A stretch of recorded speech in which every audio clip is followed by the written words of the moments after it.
Every time. All right. Hello, world, and welcome back to another episode of the podcast being brought to you by the Brothers Blue. The podcast is, with that being said, and today we are going to be talking about the legislative branch of the United States government because we want to have a lengthy conversation about the three different branches of the government. And so we are going to start with the legislative one. And something we didn't talk about is it being called the most important. But so we're starting with the legislative branch. It's the most important one. And as always, the invitation remains open for anyone that's watching or that watches this video at some point. If you are a part of the Forbidden Knowledge Network and you would like to engage with us in some kind of conversation, we would be absolutely delighted to have anyone on our show. And so, with that being said, that's Brother Kyle. And that is Brother Cody. And like he was saying, we're going to be starting with the legislative branch. And again, absolutely, like look at Madison's notes or like the Federalist Papers. And they, kind of talk a little bit about how, the legislative branch, like they just kind of knew, like that's my first point is like it's Article 1. It's the first article of the Constitution. And another just like sort of disclaimer before we get into this is that like this is like we're going to be talking about the Constitution. It's not very long. It's like kind of cut and dry. And that's what we're going to be talking about like for these three episodes as we go over the three different branches of government. So the first one obviously is the most important. And that's why it's Article 1 of the Constitution, the legislative branch, because the framers knew that it was going to be the most important in our constitutional republic. So, yeah. So I like that you brought up the Federalist Papers because a lot of things get explained in different pieces. And so the point is the Constitution isn't the only document that we have to look back on and to like base our decisions in government off of. Yeah, and right. So, there's a lot of other precedent. Yeah. Exactly. And so like I love this book actually, and I just grabbed it off the shelf, but it's We the People. And so I need to read the Howard Zinn one. But anyways, I am actually reading Howard Zinn's right now. I finally got into it and it's awesome. Yeah. So I thought about it, and this actually is the longest book I've ever read. And I actually have read this entire book, and it's like it's 650 pages. It has the Constitution, the Declaration of Independence, the Northwest Ordinance, the Federalist Papers, and yeah. So reading, you read the Constitution and the Declaration, like yeah. Well, and so the Bill of Rights is also in here, and I feel like there are contradictory things that happens in these different texts. Well, I mean, that's something for us to talk about. The bill, which is actually something funny because the Bill of Rights only exists because of Article 5 of the Constitution. Amendments, sure, yeah, that's a whole different thing, which is crazy because like that isn't what we were planning on talking about at all. We're going to talk about you're right. I'm sorry. 3 articles of conversation of the Constitution, but. The Bill of Rights literally only exists because Article 5 of the Constitution exists. But yeah. Right. And so technically the Bill of Rights is a living document. Yeah. Right? Yep. I mean, exactly. Yeah. Well, the Constitution should be, but Bill of Rights actually is. Article 5 of the Constitution is what makes it living. Like the fact that it can be amended. Like literally that's what Article 5 does. So yeah. Yep. Switching gears entirely, can I go to my next notes? Yeah. Yeah, so like local politics, I'm actually quite proud because we in Arizona have very active state politics, but Same. on the legislative level, yeah, exactly. Pennsylvania, Arizona, like we have very active state politics, and so I'm actually again, I'm kind of because I voted for both of them. Mark Kelly and Ruben Gallego are our senators, and so that's Can I interject on the senator subject? yeah. Because as I'm looking at it and thinking about it, it's something that we didn't really talk about, and I think is very indicative of Pennsylvania politics. And that is specifically one of our senators is John Fetterman. John Fetterman is very popular on the national stage, and he's sorry, he's pretty progressive on most things. He's Yeah. like he's a pro pot guy. He's like anti like uh not police, but like he thinks like police needs to be reformed. And that's one of my big things as well. So I really actually like John Fetterman, like you're saying, like one of your guys is an astronaut, so that's just not fair. But anyways, John Yes. Fetterman's pretty cool. McCormick on the other side is the other senator for Pennsylvania, and he is a pro-Trump Republican, and he is a war profiteer and just like the worst guy ever.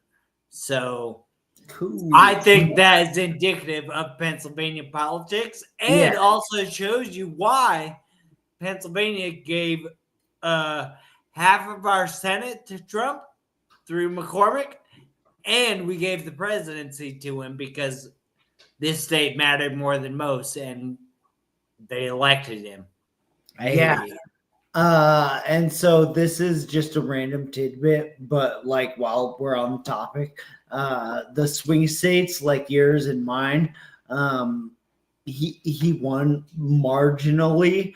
Right. And so like they even talk about it like I can't remember, but there's a reference where it's like Philly and the surrounding counties like Yep. all went Yep. for Kamala, and like yeah, same thing like Maricopa County and like yeah, so Exactly.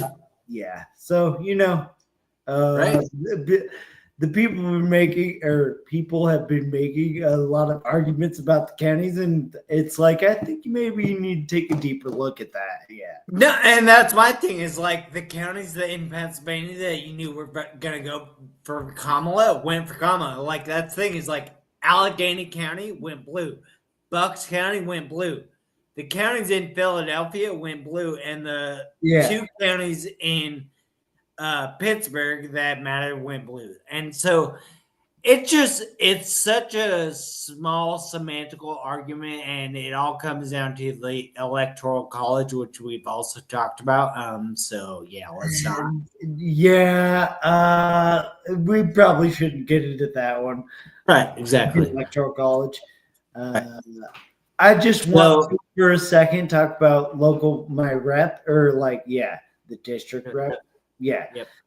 Because again, I'm like where I work is thoroughly within District 1. But where I live is on the border of District 1 and District 8. And like, that's Right. why I was like looking up and trying to remember like which election I voted in, and the most like recent one, obviously, because the people I voted for in my district, but also for president, are the people who lost. So let's not get into the president thing. right. No, and so that's my thing is I think this guy Chris DeLuzio is my House representative.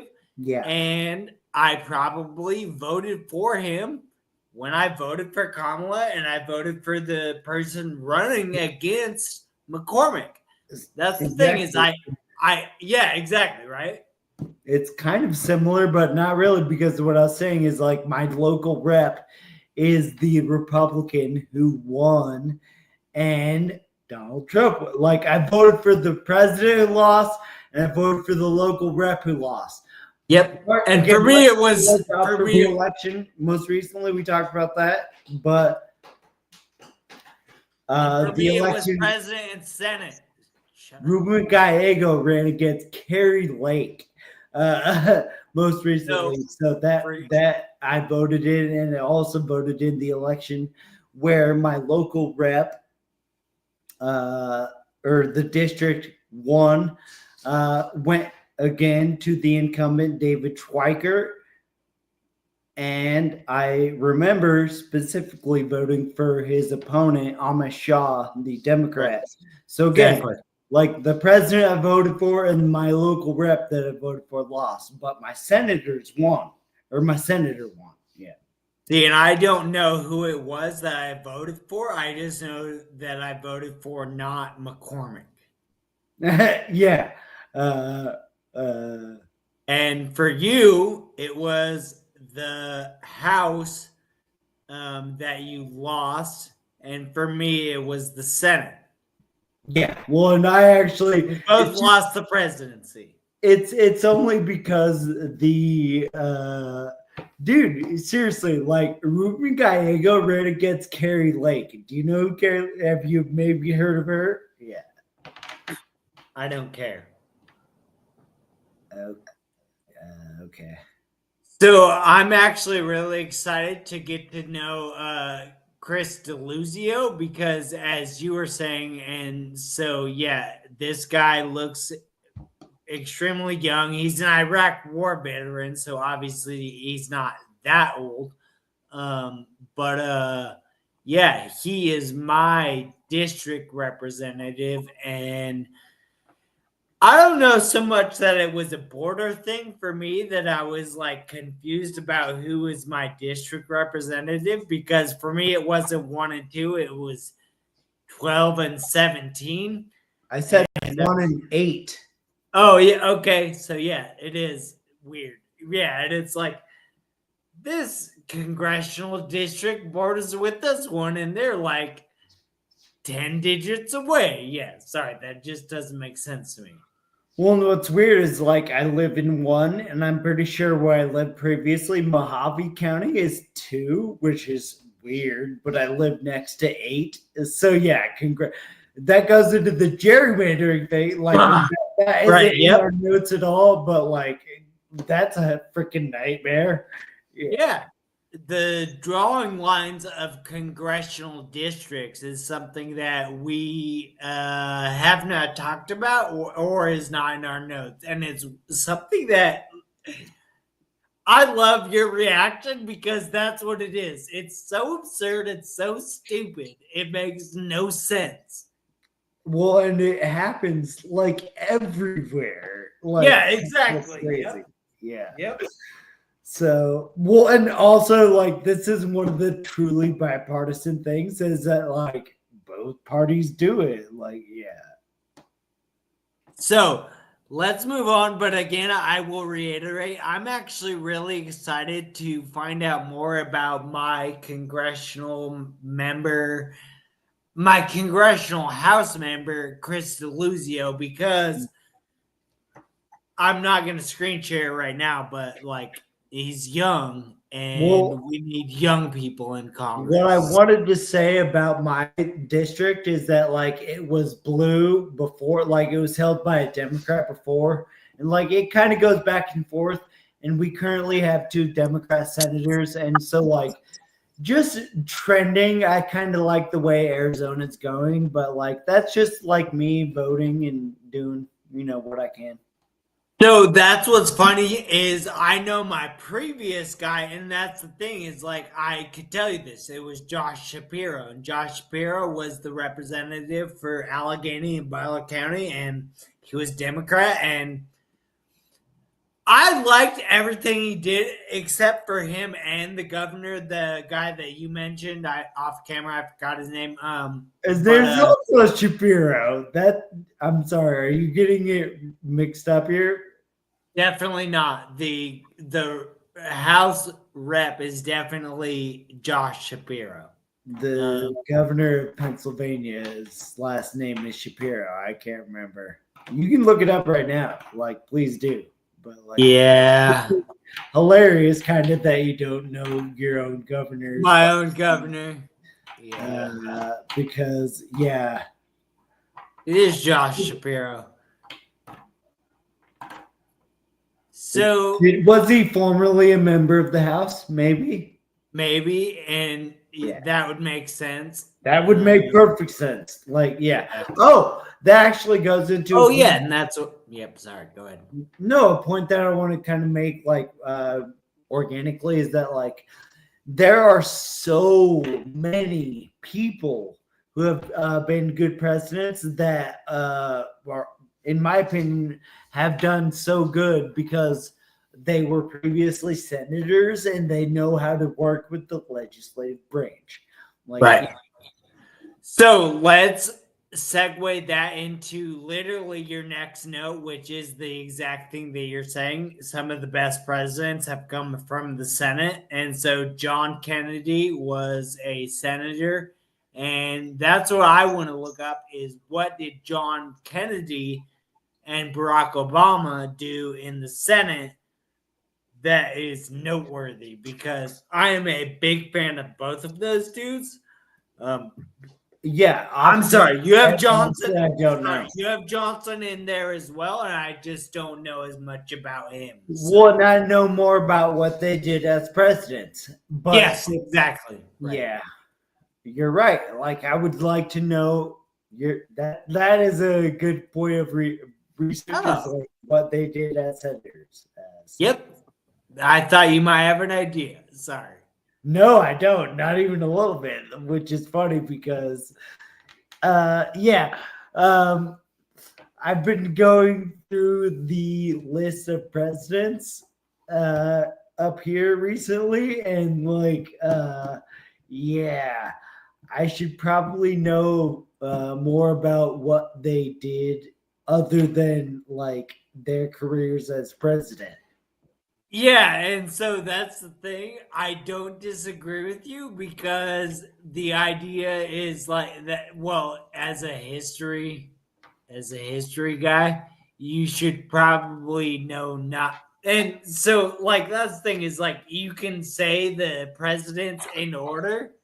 Yeah. But like you can't say what they did. No.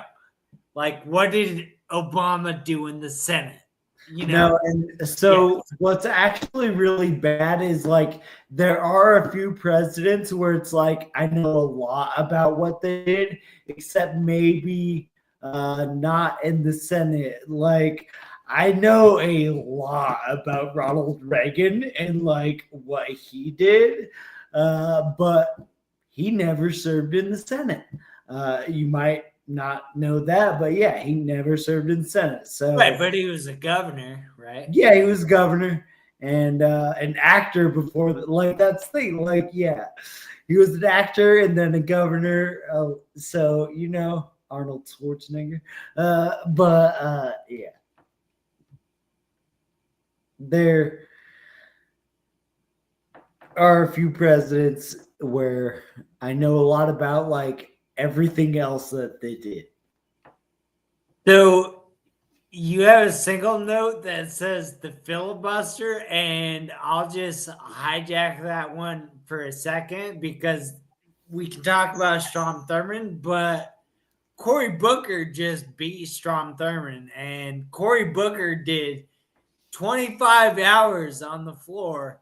Yeah. And honestly, he's not my senator, and I don't know who a lot of senators are currently, but if he ran for president, I'd vote for him in a heartbeat.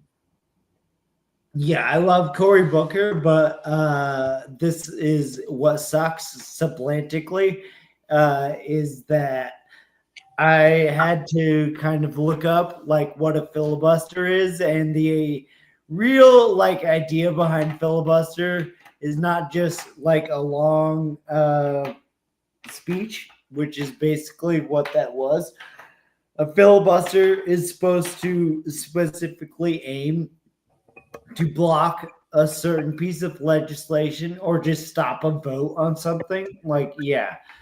And so, again, I also like there, yeah. I hate to be that guy, but again, I was just like looking up the definition, and the history books will say that it wasn't technically a filibuster because it didn't block legislation or stop a vote on anything. Corey's or Strom Thurmond's? Cory Booker. Strom Thurmond, hold on. Racist. 24 hours against the Civil Rights Act.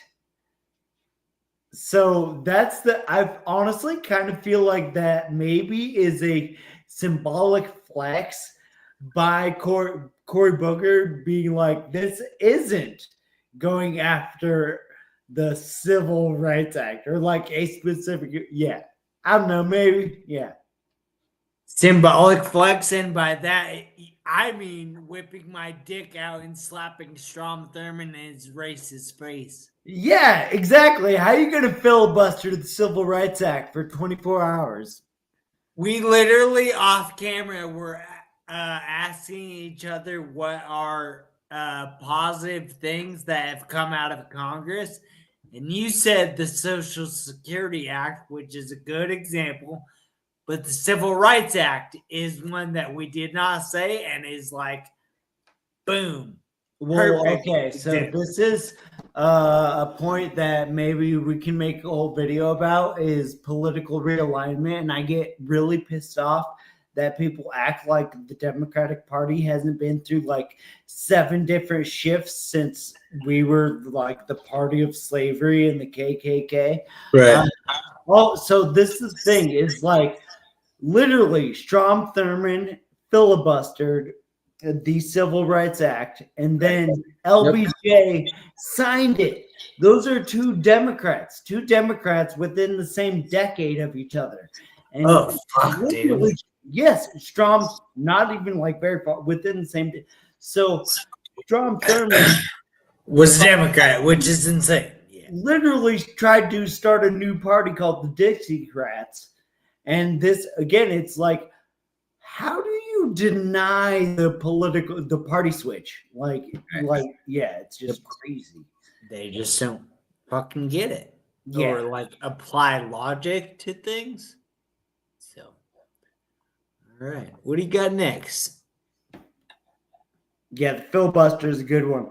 No, congressional authority is the one I want to talk about because within the House of Representatives, because Senate holds the impeachment trial, but the House brings up the articles and holds the House committees are the ones who conduct the investigations. They compile the evidence that produce the articles of impeachment. It's all laid out right there. Again, you hear what I said? Probably not. They compile evidence. Yeah, so again, the House committees, that's what congressional committees is something that was brought up in one of the videos that maybe get posted as a link. But again, congressional committees is something that's not in my notes or not something we talked about, but like House committees specifically, sometimes they're joint committees, but usually House committees are the ones that come up with the articles of impeachment, and then the Senate holds a trial, which is right. Awesome. Yeah.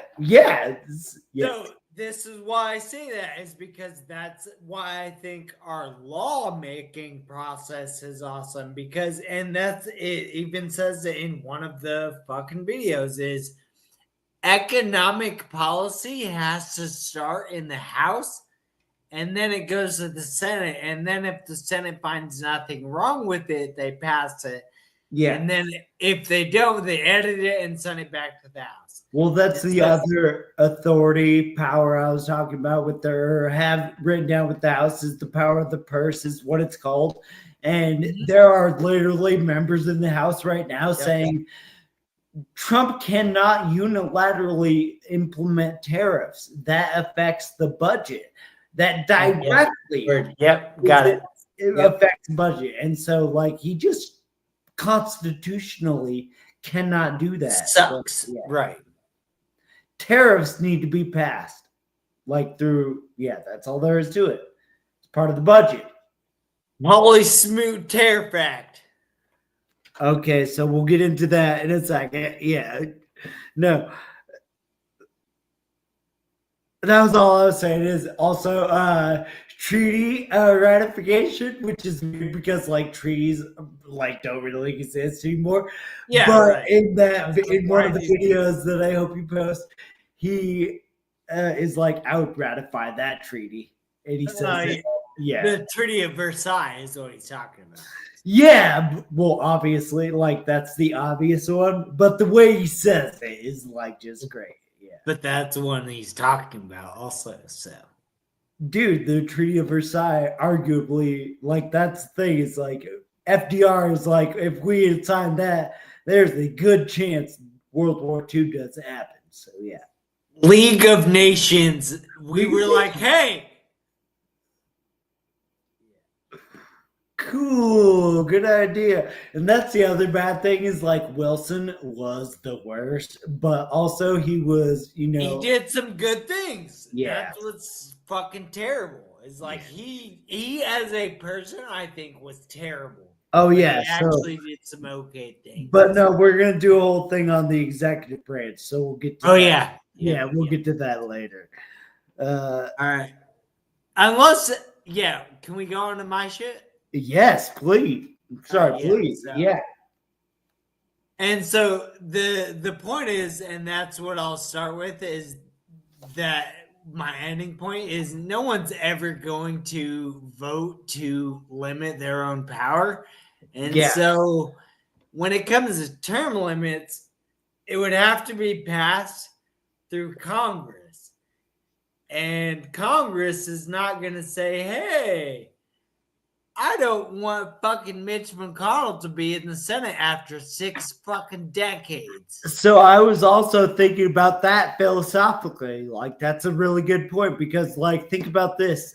In Article 1, it actually lays out that the House will serve 2-year terms and the Senate will serve 6-year terms, but there are not term limits, which is what we're talking about. And that's what I was thinking about. Is like, dude, lifespan back then was like 54 years old. Like, there was a law introduced that said senators who refused to retire after 70 would automatically lose their positions.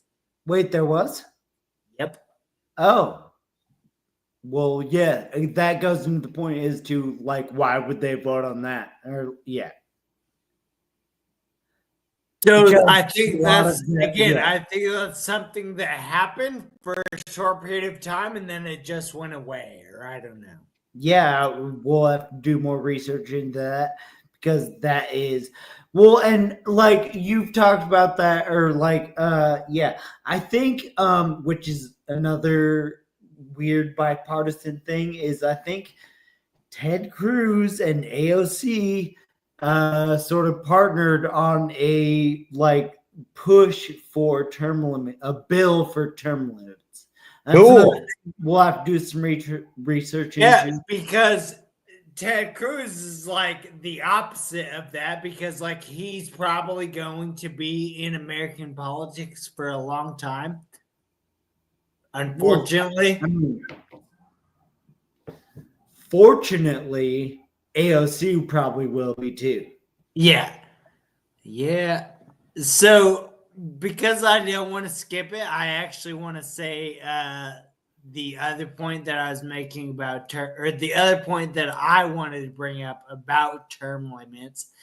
And the fact that it literally, if you implement term limits, then you have a more representative government. And that's like the idea of democracy, is to have a cornerstone of democracy is public education. But besides that, shit, what was I saying? I thought I was talking about young people. No. Oh yeah, representative. Like it's more democratic, and yeah, I won't get off on that too much. But people were talking about how like the appointment by the DNC of Kamala as the nominee. Being yeah, I don't want to get into that. Let's not. Because also, this is executive branch. A million times. Yeah, me too. But that's also executive branch stuff, so I don't want to stray onto that. Yep. Yeah. But and so I was just kind of thinking of the anti-democratic thing. Sorry. No, the opposite argument is that, like, if you allow everyone to be in government, then it might become a shit show, right? I ain't buying it. Yeah, that's all. I'm just not buying it. But that's what would happen with. I feel like that's like not trusting. Sorry. Not trusting society, the science, or like just in general, just like it's a sort of unfounded skepticism there. Yeah. Okay, that's fine. Yeah. So what's the fugitive? Oh yeah, the Fugitive Slave Act. You wrote they suck at their job, and so arguably Glass-Steagall is the worst. Like it's why we're in the financial situation that we're in right now, which if you ask me is not good. Correct. But dude, seriously, Fugitive Slave Act. It's like, okay, that was passed by Congress. Sorry. Looked at it or I'm not going to bring it up because it's literally like the worst thing ever. And literally, like, I hate to use this word, but deplorable. I thought what's the 13th Amendment? I thought the 13th that's Amendment. The abolition of slavery with the imprisonment clause. Right. Problem. Why it's problematic. But that's different. The Fugitive Slave Act literally required people to assist slave catchers. So this is passed by. Yeah, dude, you should have.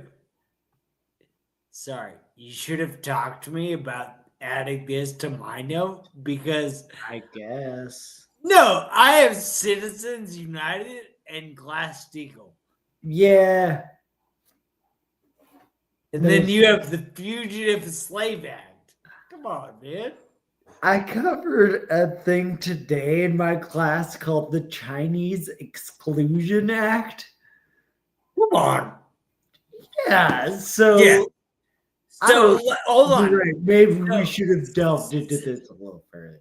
Citizens United essentially gives corporations the power that people have. Yeah. And Glass-Steagall allowed everyday banks to mix with investment banks. Yeah, so the simplified version of both of those is that the What was the first one? Citizens United. Yeah, they say that speech or money is speech. Yep. And the other one, Glass-Steagall, like you said, they can now use commercial banking for investment banking, which is like that's why literally why the We housing have separation. crisis of 2008 happened is because they could now use commercial banking products like mortgages for investment banking. Glass-Steagall literally prohibited that for like 70 years. It was passed during FDR and repealed under Bill Clinton. Yeah, so not good. Like, oh yeah, you're talking about like it was good. It was a good thing. Yeah. And then it was repealed. Right. And so that's what I always forget that detail. It's like filibustering the Civil Rights Act. I always forget that detail. That Glass-Steagall's a good thing. Yeah. Glass-Steagall is what separated Main Street from Wall Street. That's like what it is. 70 years. Main Street from Wall Street. Yep. Yeah. It's great. Oh, dude. The Great Compromise. Do you know about that one? Or yeah. So this is another one when I'm lecturing, teaching. The word compromise comes up a lot in American history. There's the Missouri Compromise. Yeah. I won't. Yeah. Sorry. But yes. So it's charitable to call a lot of these compromises. This gives power to small states. I fucking hate it. Yeah. Oh, so is this the one that creates the bicameral legislature? Exactly. Yeah. So this is another kind of thing I want to do more research into is that like most democracies in the world are parliamentary democracies. Yep. And not bicameral. Yep. Yeah. Yeah. And so like in parliament, there's generally more than two parties and more than two there's only only one lawmaking body, and usually an executive that is either a monarch or a prime minister. So makes those decisions. Yeah, so those are again, most democracies in the world are parliaments that have more than two parties. Yep, exactly. Because it's democracy. Yeah. Yep. All right. So, with that being said, knowledge is power.